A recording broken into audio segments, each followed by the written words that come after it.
안녕하세요. 사례로 풀어보는 지분경매 2-65강 시간입니다. 오늘도 지분경매를 해결하는 두기둥 소송과 협상에 대해서 같이 공부해 나가도록 하겠습니다. 이 사례로 풀어보는 지분경매 D편에 보시면요. 표지 D편에 이렇게 박스로 5+5로 정리를 해놨는데 이 5가지 소송에 대한 이러한 정리, 그리고 또 5가지의 소송에 대한 정리 외에 5가지 협상에 대한 5법칙 같이 정리해 놨습니다. 소송과 관련해서 5가지를 정리해 놓은 프로세스가 내용 증명 발송, 그리고 부동산 가압류, 부당이득금 반환 청구 소송과 부동산 처분금지 가처분과 공유물 분할 소송, 이렇게 5가지가 세트로 연결이 되어 있고요. 협상과 관련된 5가지 시옷, 이응, 지읒, 치읒2 이렇게 5가지로 상급자 법칙, 엄살 부리기, 질문하기, 첫째 안에 예스하지 않고 침묵으로 종결하는 이런 5가지에 관련해서 같이 공부해 나가도록 하겠습니다. 지금 쓰리고의 이런 고통입니다. 고금리, 그리고 고환율, 또 고물가, 이렇게 세 개의 이런 그 금융시장에 폭탄이 지금 쏟아지고 있는데요. 특히 여기에 고금리, 이자 폭탄, 앞으로 점점 이 압박이 커질 것 같습니다. 다음 주 되면 FOMC에서 자이언트 스텝, 또 울트라 스텝의 이러한 그 금리 인상 이런 발표가 나올 것 같은데요. 영끌족들, 영혼을 끌어서 아파트를 샀던 영끌족들 금리 인상에 지금 곡소리가 나는 이러한 상황입니다. 지난해도 그렇고요. 그 전에도 아파트를 사서 새 집을 마련하려던 이런 30대, 20대 연 금리 뭐 2.5%에서 뭐 많으면은 3%대까지 이런 금리 인상, 원리금 균등의 이런 그 대출을 받았던 이런 직장인들, 영끌족들이 지금 뭐 조금 받았다 그러면 이자가 뭐 거의 지금 2배 가까이 오르는 이런 상황입니다. 이런 상태가 계속해서 이자 폭탄인 상태가 더 심화될 것 같은데요. 이런 그 시중은행의 주택담보대출 변동금리가 변동금리 때문에 고정금리는 또 그런대로 괜찮은데 변동금리로 받은 사람들은 이자 부담이 점점 커져가지고 또 한국은행 같은 경우에 다음 달에 추가 금리 인상이 지금 예고되어 있는 이런 상황입니다. 이 코스피 코스닥 증권 시장도 완전히 지금 하락을 면치 못하고 있는 이런 상황인데요. 이 5대 은행의 주식 담보대출 금리가 지금 뭐 4%, 6%대까지 치솟고 있습니다. 이 코픽스 금리라 그러는데요. 이 코픽스 금리가 꾸준히 상승세를 보이기 때문에 부동산 시장에서의 이 대출 이자 부담이 굉장히 커지고 있습니다. 이 우리 지분경매 같은 경우에는요, 이 대출로 투자하신 분이 뭐 거의 없습니다. 소액으로 투자할 수 있고 대출도 잘 안 해주다 보니까 이 지분경매 투자하신 분들은 이런 그 이자 부담에서 조금 벗어나긴 하지만요, 부동산 시장이 완전히 거래가 지금 뚝 끊긴 상황이기 때문에 지분경매에 어떠냐, 이 투자는 어떠냐 이런 거 물어보시는 분들이 꽤 있습니다. 그렇지만 제가 드릴 수 있는 답은 이 지분경매 같은 경우에는요, 제가 IMF도 그리고 또 금융위기도 전부 이런 지분경매를 투자 그때 더 했다 이렇게 보시면 되고요. 그때 투자했던 것들이 그 이후에 이렇게 그 수익으로 돌아온 이런 투자법입니다. 그렇기 때문에 지금과 같은 이런 그 금융위기 또 이자 폭탄이 이렇게 그 우리를 압박하는 이 시기에도 지분 경매만이 살아남을 수 있는 투자가 아닌가 이렇게 얘기하고 있습니다. 대출을 많이 받아가지고 이 매수를 했던 집값이 내려가고 또 이 금융시장의 불확실성도 커지고 그러다 보니까 부실로 인해서 대출 부실로 인해 가지고 대출 시장이 완전히 붕괴될 수도 있는 이런 상황이 지금 왔습니다. 굉장히 리스크가 있는 이런 시장 상황이고요. 여기다가 또 지금 저 같은 경우에는 어제 재산세 고지서들을 이제 받았는데요. 이 추석이 끝나자마자 재산세 고지서가 지금 나오고 있습니다. 국토부에서는 공시가격 현실화 개선 착수를 해가지고 내년부터는 부담이 조금 줄어들 것이다 라고 얘기하고 있지만은 아직까지는 그 혜택이 돌아오지 않고 있습니다. 여러분들도 이 재산세를 내시겠지만요, 재산세는 여름 7월 그리고 9월 이렇게 두 번에 나눠서 부과됩니다. 절반씩 이제 부담을 하는데요. 이상하게 12월에 내지 않고 이렇게 7월, 9월로 각 가정마다 재산세 고지서가 나오고 있습니다. 이 재산세 역시 이자 부담과 마찬가지로 우리에게 굉장히 부담을 주고 있는데요. 문재인 정부 때 이 굉장히 많이 재산세가 올랐었습니다. 이 무리해서 공시가 현실화 조치를 하는 바람에 한꺼번에 이 영향을 미쳐가지고 이렇게 생긴 일인데요. 아무튼 이 부가세 부과되는 이 재산세 어떤 재산을 많이 갖고 있는 사람들은 이 대출을 받아서 재산세를 내야 되는 이 늘어난 부담을 해결하기 위해서 완전히 지금 이런 상황이 연출되고 있습니다. 상당히 많이 올랐는데요. 집값이 안정 하향세를 지금 보이고 있는데 윤석열 정부에서는 내년 재산세 과세 표준으로 적용할 공시가격 이런 것들을 수정한다는 발표가 있었습니다. 내년 7월부터는 재산세가 좀 떨어져서 나오지 않을까 이렇게 기대를 하는데 요번 9월에 나온 이 2분의 1 재산세는 더 우리에게 이렇게 부담을 안겨주는 이런 상황이 되지 않을까 이렇게 봅니다. 아무튼 빠른 공시가격의 정상화로 인해 가지고 재산세가 안정되게 하고 공시제도에 대한 개선 내년에는 공개해 가지고 또 이 재산세가 좀 내려가기를 대폭 낮추는 이런 그 정책이 좀 나왔으면 하는 이런 바람입니다. 오늘 여러분들하고 같이 지금 제가 또 이 검토할 부분 좀 말씀드리는데요. 우리 매주 수요일 날 저녁 7시부터 9시까지 6개월 가정으로 실전반에 투자하는 우리 투자 제자분들이 각자 자기 물건 자기가 투자하는 건데요. 여기서 이제 부당이득금 반환 청구 소송을 제기해 가지고 부당이득금 반환 청구 소송에 의해 가지고 화해 권고 결정을 받았습니다. 이 화해 권고 결정 내용, 부당이득금은 어떻게 이 소장을 청구해 가지고 이런 그 권고 결정을 받았는지 좀 보도록 하겠습니다. 여기 소송 대리인 법무법인 변호사 이름이 나와 있는데요. 이거는 피고 측에서 부당이득금 반환 청구 소송을 제기하다 보니까 이 변호사를 선임해서 대응을 했습니다. 이 공평한 해결을 위해서 당사자의 이익 그 밖의 사정을 참작해서 다음과 같이 화해 공고 결정은 판결문과 같습니다. 이 판결문을 받고 2주 내에 이의가 없으면 확정이 돼가지고 이와 같이 타공유자 피고는 이런 내용의 부당이득금을 줘야 되고요. 만약에 이 내용에 260만 원에 관련된 미지급 차임, 그러니까 이 피고는 원고에게 이 경매 부동산을 매입한 잔금을 낸 2021년 7월 28일부터 올해 8월 27일까지 이때가 이제 화해 공고 결정이 나왔던 이 부분인데요.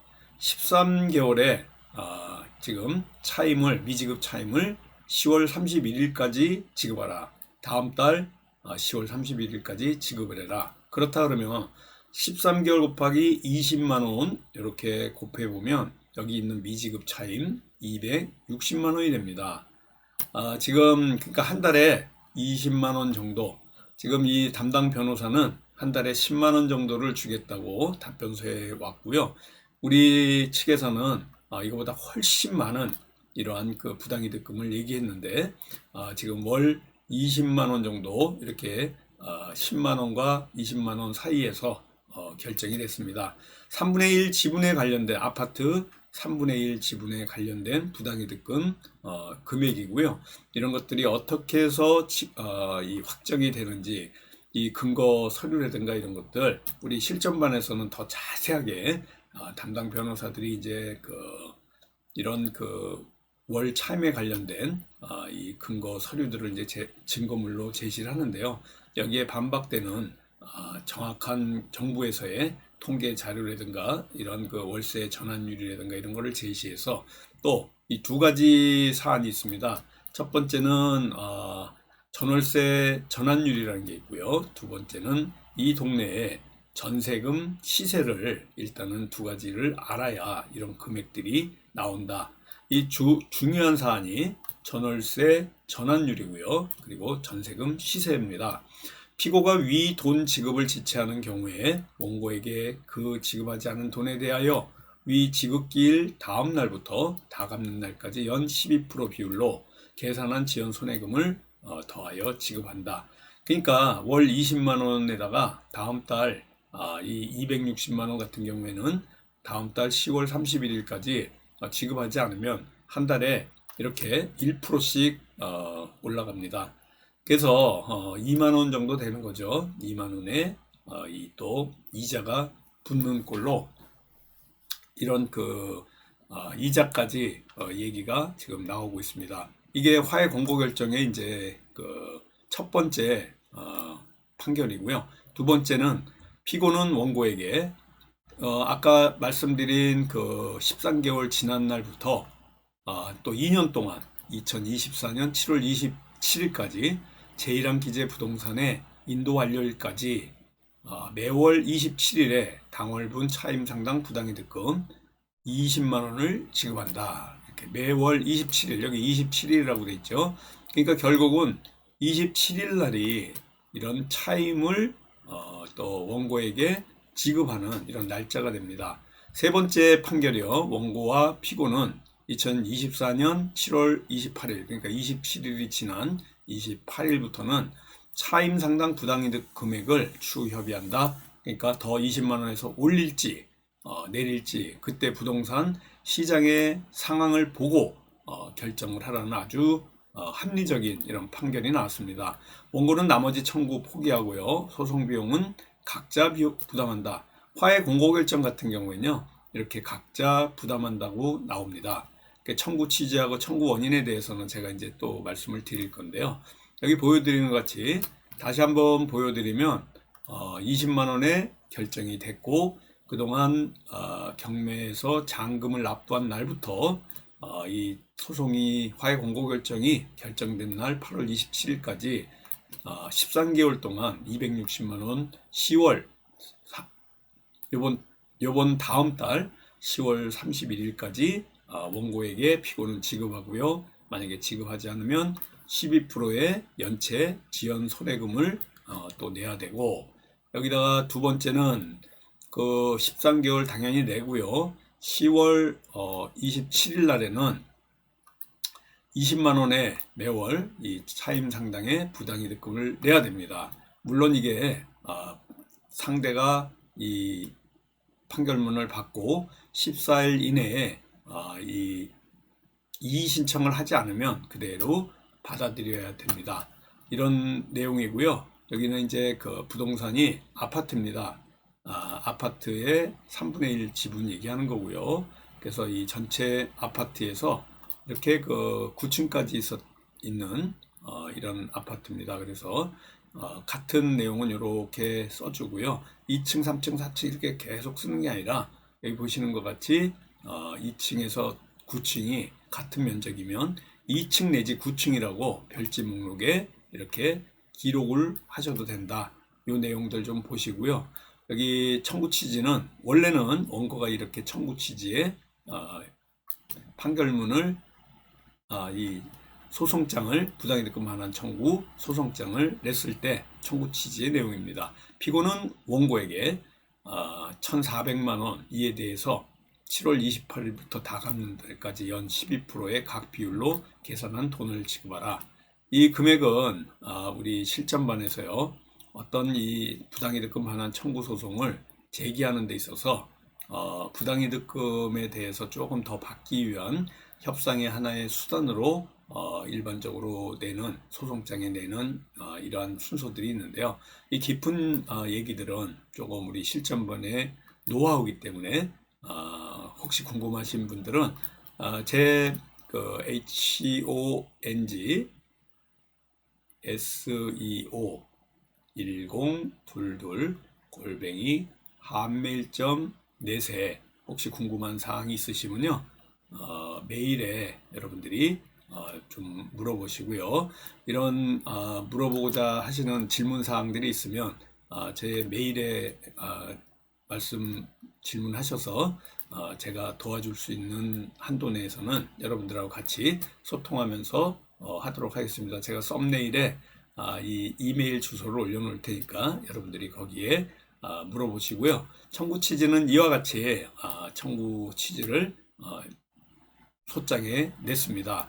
그 이후에 청구 원인을 보면 이 사건의 내역을 알게 되는데요.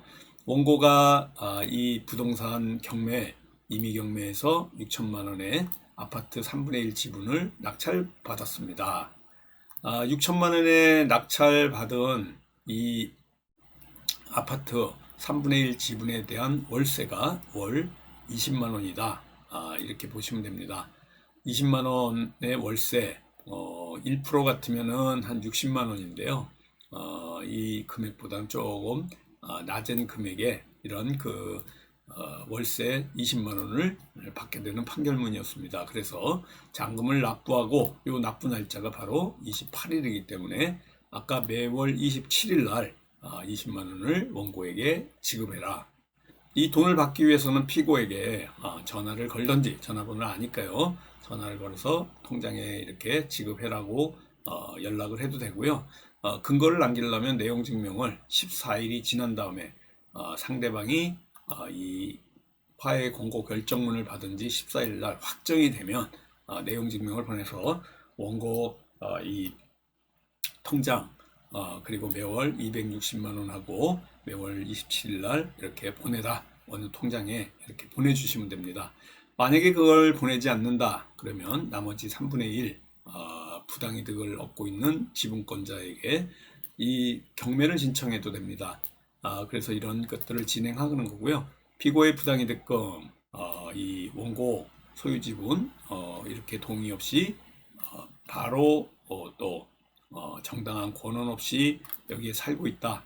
그래서 금일 현재까지 무단으로 사용하고 있고 원고의 몇 차례 명도 및 임료 청구 요구에도 불구하고 일체 납입하지 않고 있어서 이렇게 배송 조회 이렇게 보시면 문자로도 계속해서 부당이득을 달라고 요구했었습니다. 그런데 여기에도 납입하지 않은 채 이에 법률상 정당한 권한 없이 부동산을 점유 사용하고 있기 때문에 이와 같이 이 사건을 제기하게 된 것이다 라는 내용의 바로 이런 내용을 보냈고요. 그리고 부당이득금은 이렇게 보시는 것 같이 네이버 아파트 전세 시세금을 조사해 가지고 가중 평균을 내서 이거는 이제 교재에도 있는 내용이니까요. 여러분들 아까도 제가 중요한 사항 두 가지 얘기했죠. 전월세 전환율 그리고 전세금 시세 이 두 가지가 가장 중요한 내용이고 지금 썸네일에 올려놓은 것 같이요. 여러분들이 이렇게 보시고요. 이런 화해 공고 결정에 의한 부당이득금 반환 청구 소송에 대해서 여러분이 같이 공부해 나갈 수 있는 이런 내용입니다. 그래서 법원으로부터 이와 같은 내용의 결정문을 받아서요. 여러분들이 이 260만 원하고 또 월 20만 원의 이런 결정을 받아서 또 부당이득금을 진행했고요. 지금은 이 사건에 공유물 분할 청구 소송을 이 화해 공고 결정문을 받았는데도 불구하고 아무 상대가 반응이 없어서요. 지금 공유물 분할 소송장을 접수시켜서 상대가 지금 공유물 분할 소송장을 받은 상태고요. 받으면 한 달 내에 답변서를 지금 제출한 이런 순서까지 진행되고 있다. 이렇게 보시면 됩니다. 저하고 같이 이 공부하시는 우리 지분경매 이 독자 여러분들은 이 밴드에 가입하고자 하시면요. 밴드 전체 검색란에서 지분경매라고 찾으셔서 이 노란 표지 있는 책 있는 밴드 찾으셔서 실명으로 가입하고 들어오시면 되고요. 여러분들이 아까도 말씀드린 이 실전반 수시로 등록이 가능합니다.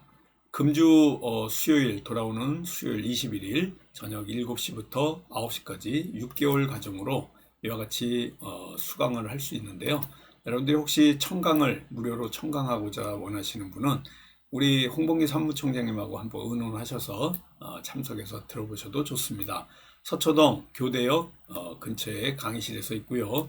6개월이 400만 원이고 온라인 교육과정도 있다. 이렇게 보시면 됩니다. 매주 수요일 날 6개월 과정으로 오프라인, 온라인 교육과정이 있으니까 홍범기 사무총장님하고 의논하셔서 등록하시기 바라겠습니다. 다음 주에 건강한 모습으로 또 뵙도록 하겠습니다. 감사합니다. 안녕히 계십시오.